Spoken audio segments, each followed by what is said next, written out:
Let's play a game. Raise your hand if you've ever come up with a cute business name, snagged an Instagram handle, or a .com and thought that you were good to go. Spoiler alert, that's mistake number one. And today I'm going to walk you through the 4 biggest mistakes that I see online entrepreneurs make when naming their business and how to avoid them so that your brand is legally safe from day one.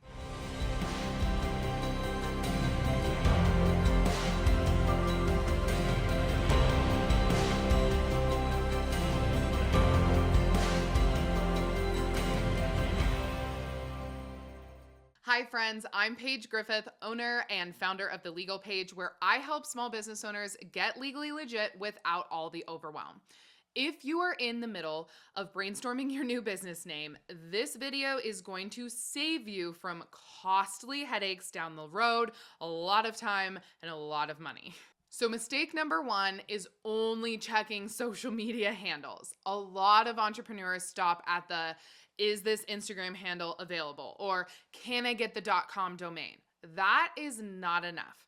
Just because the handle isn't taken doesn't mean the name is legally free. Someone else could already be using it in commerce and have the trademark rights that you don't know about. And here's the kicker, not only can you run into conflicts with existing brands, if your name infringes on an already registered trademark, you could face a cease and desist, a forced rebrand, and even additional damages. And even if the name isn't federally registered with the USPTO, someone using it locally might still have common law trademark rights. That can honestly trip you up down the line. So what should you do instead? Always, always, always do a trademark search first. Check the USPTO database online. That's a .gov website. I'll link it in the description. Google the name, and then better yet, work with an attorney that is a trademark attorney for a comprehensive trademark search. Mistake number 2, picking a name that is too generic or descriptive. And I know you want your name to explain what you do sometimes, but calling your brand the best coaching services or the online shop isn't going to cut it. Generic or overly descriptive names are nearly impossible to trademark, and they don't even stand out in a marketplace nowadays. So you'll just blend in right with everyone else. Don't forget, generic names like computer store or the best bakery can never be trademark, and descriptive names like Triangle Law Group are only protectable if they gain what's called distinctiveness over the years of use. So a lot of goodwill attributed to your business name from consumers. They can attach the name to your business. So what should you do instead? Aim for a business name that's really distinctive. Think about coined words or creative phrases or unique word combos that give you a brand identity that you can actually protect. Or just completely come up with a new name or new phrase that's out there. Those are the best ones. Mistake number 3, forgetting about future growth. Here's one that I see all the time. Naming your business after your current offer or naming your business after yourself, which is fine for a lot of business owners and service-based providers, but just remember it's really, really hard to grow and scale down the line when you do that. For example, if you just sold social media templates and you called them Sarah's social media templates, that sounds fine now, but what if you branch into coaching or courses or additional online software? You've really boxed yourself in with that business name that you thought was cool to begin with because it was just about one offer. Rebrands are really expensive. And if you're using a brand name that really has nothing to do with your new additional offers, it's confusing for your customers.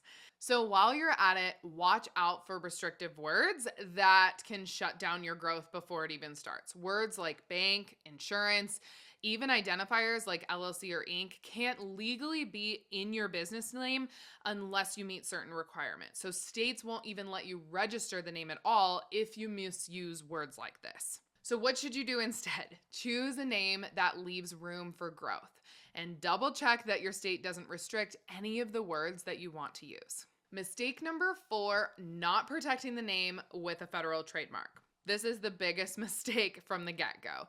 even if you've picked the perfect name, even if you get the .com, even if you get the Instagram handle, it is not truly yours until you actually protect it. And you can do a state trademark, but if you are doing anything nationwide or worldwide where people can access things on your website, which is probably true for most of you, because without a federal trademark, someone else could swoop in, register it. It's called trademark squatting, and then they could force you to rebrand or sue you. And I've seen entrepreneurs pour thousands into logos, websites, marketing, only to then get a cease and desist letter months later or years later, and they have to completely do it all over again. So definitely get federal trademark protection.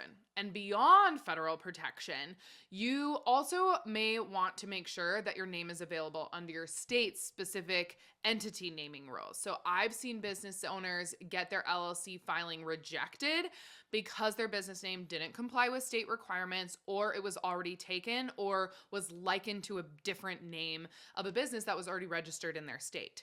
So what should you do instead? File for a federal trademark once you know that your name is clear and you're really serious about using it for years to come. And before filing your LLC or your entity with your state, verify your state's naming rules, or go file an assumed name or fictitious name or trade name with your state to make sure that your actual LLC application doesn't get denied just based on your business name. And one more bonus mistake that I want to give you here is ignoring cultural sensitivity. This is a bonus one that is often overlooked because cultural sensitivity is sometimes difficult for people that aren't sensitive to varying cultures. Sometimes a name sounds fine in English, but it has an unintended or offensive meaning in another language. So if you plan to work internationally or even just market online to a global audience, this can seriously damage your brand reputation. So what should you do? Do a quick check on translations and cultural meanings before you commit. A few minutes of research can save you from a lot of embarrassment later. So let's recap the 4 mistakes to avoid when naming your online business. Only checking social media handles instead of trademark databases, picking something too generic or descriptive, choosing a name that boxes you in, or misusing restrictive words, failing to protect your name with a federal trademark, and overlooking state-specific rules. And then don't forget the bonus, always check cultural sensitivity. Your business's name is your brand's foundation, and it deserves more than a quick Instagram search. So if you're ready to check whether your name is legally available and get help with a federal trademark, my law firm, Griffith Swazo Law, is taking on new clients right now. I'll drop the link below so that you can book a consult call and make sure that your business name is protected before you go all in. Also, if you would rather DIY this process, at the Legal Page, I have created a trademarking guide that gives you a step-by-step tutorial on how to file your own trademark application with the USPTO. I will also link that below so that you can decide which option works best for you.